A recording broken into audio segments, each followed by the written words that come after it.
नमस्कार दोस्तों, मैं अपूर्व आप सभी का एक बार फिर से स्वागत करता हूं।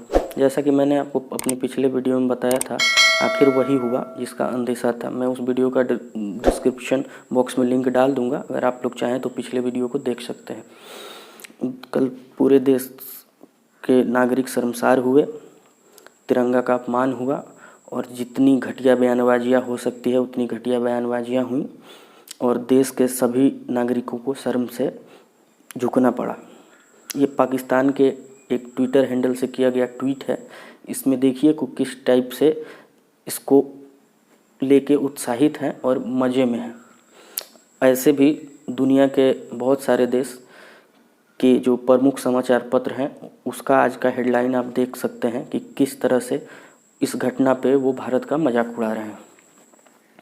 अब आप ये छोटा सा वीडियो देखिए, फिर हम आगे की बात करते हैं। जी सरकार अपना ले आइयो, झंडा झुंडा भी लगाना, लाठी गोती भी साथ रखियो अपनी झंडा लगाने के लिए। समझ जाइयो सारी बात, ठीक है। झंडा लगागा, तिरंगा भी झंडा वैसा भी लगा लियो उस पर।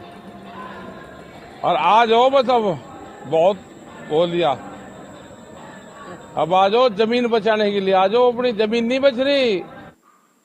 इस वीडियो में आपको जो दिख रहे हैं वो है राकेश टिकैत, भारतीय किसान यूनियन के प्रवक्ता हैं।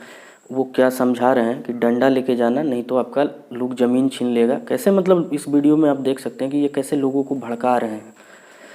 कौन लोग आपका ज़मीन छीन लेंगे, ये बात समझ से परे है, ये राकेश टिकैत साहब ही बता सकते हैं। अब मेरे कुछ सवाल हैं किसान नेताओं से, जैसे कि योगेंद्र यादव जो कि इच्छाधारी आंदोलनकारी हैं, हर आंदोलन में आपको मिल जाएंगे, हर प्रोटेस्ट में वो रहेंगे।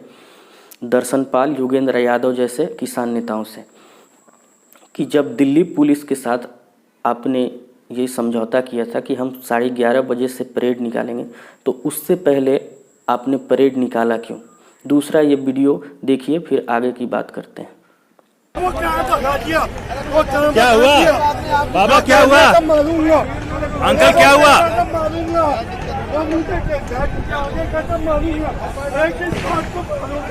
क्या गुनाह किया है? अरे हम यहाँ पे निकले नहीं, हमारे रास्ते पे आके तो मैं बच्चा कहने वाला हूँ, मैं तो मरने वाला हूँ। एक दिन ही छोटे हैं, एक दिन छोटे हैं। क्या कह रही है? आगे आके खत्म मारूंगा। तो भगा दिया इन्होंने और टोपी धारी था किस बात को? अरे मैं क्या काम है?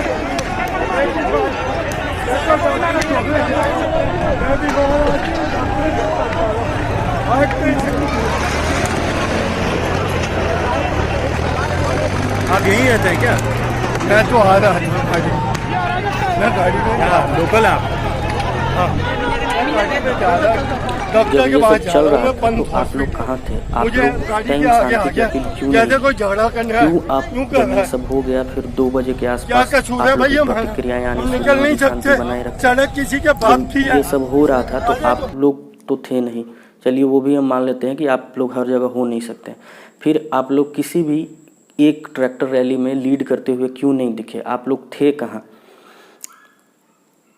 आप लोग बाद में आते हैं और फिर बोलते हैं कि ये अराजक तत्व थे, ये हमारे किसान यूनियन के नहीं हैं, और सारा ठिकरा इस घटना का आप दिल्ली पुलिस पे फोड़ देते हैं।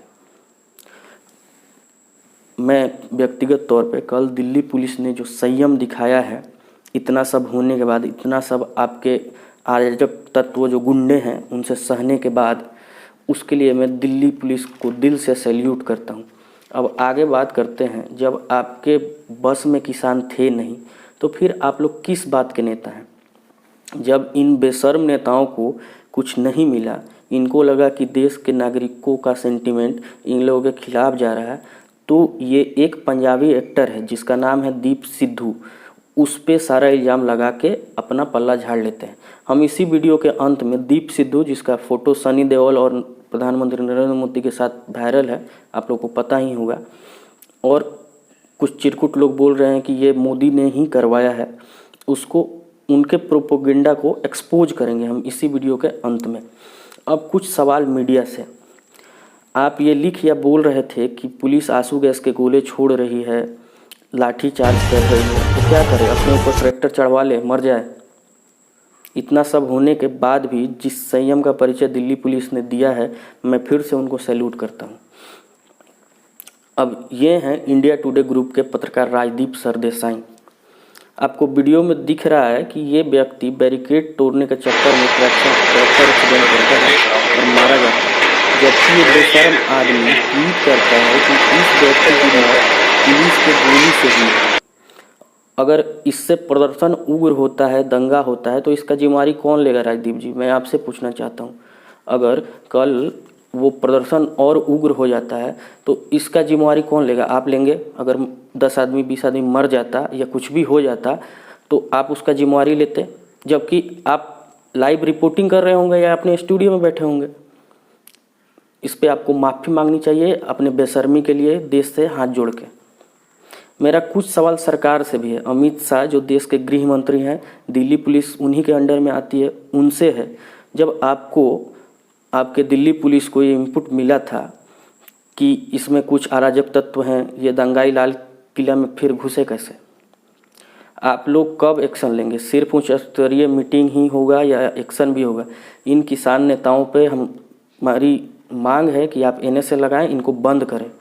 नहीं तो अगर इस बार इन पे कोई एक्शन नहीं हुआ तो अगले बार से कोई भी अमेंडमेंट होगा, इसी तरह दिल्ली बंद रहेगा और इससे प्रॉब्लम होती है आम आदमी को। क्यों कोई सिंगू बॉर्डर या टिकरी बॉर्डर के आसपास का आदमी कल से वहाँ नेट बंद है, क्यों वो सहे? क्यों वो नेट बंद है? क्यों कोई आम आदमी का रास्ता ब्लॉक हो? ऐसा कब तक चलेगा देश में?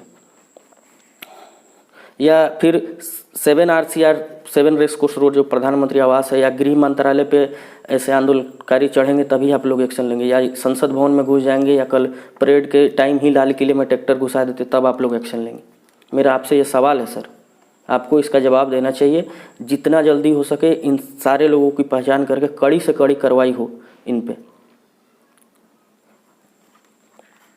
आप अपनी जिम्मेवारी से भाग नहीं सकते सर। इस बात का जवाब आपको देना ही होगा कि इतना सब खुफिया इनपुट होने के बाद भी पुलिस एक्शन क्यों नहीं ली।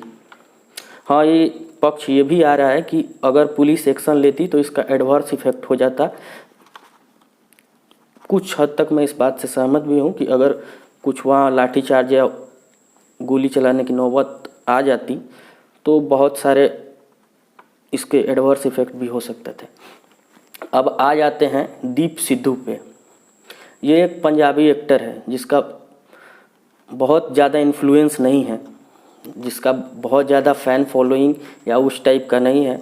नॉर्थ इंडिया में तो इसको बहुत लोग जानते भी नहीं होंगे। मैं पर्सनल तौर पे भी इसे नहीं जानता ना। मैं 2-4 दिन पहले इसी किसान आंदोलन के दौरान मैं इसका नाम सुना हूँ। 27 नवंबर को विवेक रंजन अग्निहोत्री एक ट्वीट करते हैं। ये जो दीप सिद्धू है ये कुछ दिन पहले पुलिस से झड़प करता है और उसके बाद ये किसान बन जाता है। बरखा दत्त को कुछ दिन पहले ही इसने इंटरव्यू भी दिया है जिसमें वो खालिस्तान की बात करता है। 27 नवंबर को विवेक रंजन अग्निहोत्री जी ने एक ट्वीट किया कि ये कैसा किसान है। उस पे एक आम आदमी पार्टी का MLA है नरेश बालियान, वो ट्वीट करता है कि क्या किसान सिर्फ आत्महत्या करने वाला होता है या गरीब ही होता है? ये एक पंजाबी एक्टर है और किसान परिवार से है, इसलिए किसानों के आंदोलन में शामिल है। ठीक, अब आगे थोड़ा जाते हैं। 6 दिसंबर को सनी देओल ने ट्वीट करके बाकायदा बता दिया था कि ये मेरे साथ चुनाव में था, इससे मेरा कोई लेना देना नहीं है। इसने दीप सिद्धू ने बरखा दत्त को जो इंटरव्यू दिया था उसमें भी इसने बोला था कि मेरा बीजेपी से कोई लेना देना नहीं है। अब जब से नरेंद्र मोदी और सनी देओल के साथ इसका फ़ोटो वायरल कराने की साजिश चल रही है, इनका प्रोपोगेंडा चल रहा है, तब फिर ये आता है जो नरेश बलियान है आम आदमी पार्टी का MLA, ये बोलता है कि बीजेपी का वर्कर है, ये बीजेपी का चुनाव एजेंट था सनी देओल का, नरेंद्र मोदी के कहने पे इसने ये किया है। अब हम आपको ऐसे 100 फोटो दिखा सकते हैं। एग्जाम्पल के लिए 2-3 दिखा रहे। ये देखिए नवजोत सिंह सिद्धू पाकिस्तान के जो आर्मी चीफ हैं जनरल बाजवा के साथ उनका फ़ोटो है। तो क्या जो अभी अटैक हुआ था पाकिस्तान की तरफ से वो सिद्धू करवाए थे, कांग्रेस पार्टी करवाई थी, राहुल गांधी करवाए थे? ये देखिए मनमोहन सिंह है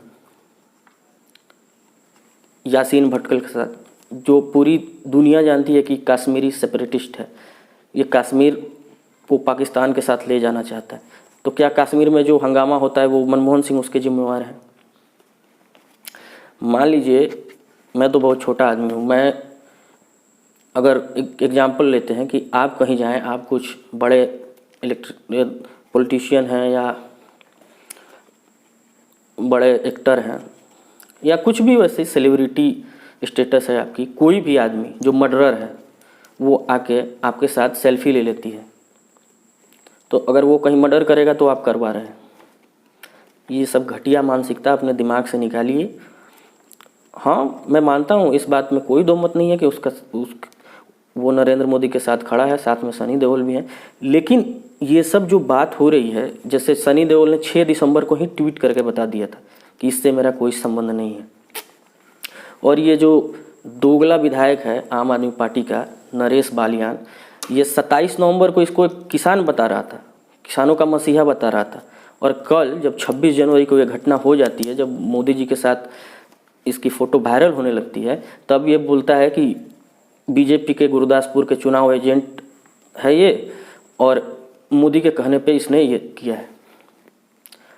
अब आप खुद सोचिए अपने विवेक से कि क्या किसी के साथ फ़ोटो होना इस बात का गारंटी देता है कि उसके कहने पे कोई कुछ भी कर सकता है। और बरखा दत्त को, लास्ट में मैं एक बात और बोल देता हूँ, बरखा दत्त को जो इसने इंटरव्यू दिया है उसमें इसने स्पष्ट कहा है कि बीजेपी से मेरा कोई लेना देना नहीं है। और कुछ चिरकुट जो पत्रकार हैं, जो लेफ्टिस्ट लिबरल मीडिया है, लेफ्ट लिबरल गैंग जो है, वो बोल रही है कि इसका पीएमओ से डायरेक्ट कनेक्शन था, जबकि ये खुद बोल रहा है बरखा दत्त को 1 सप्ताह पहले इंटरव्यू में कि मेरा बीजेपी से कोई लेना देना नहीं है।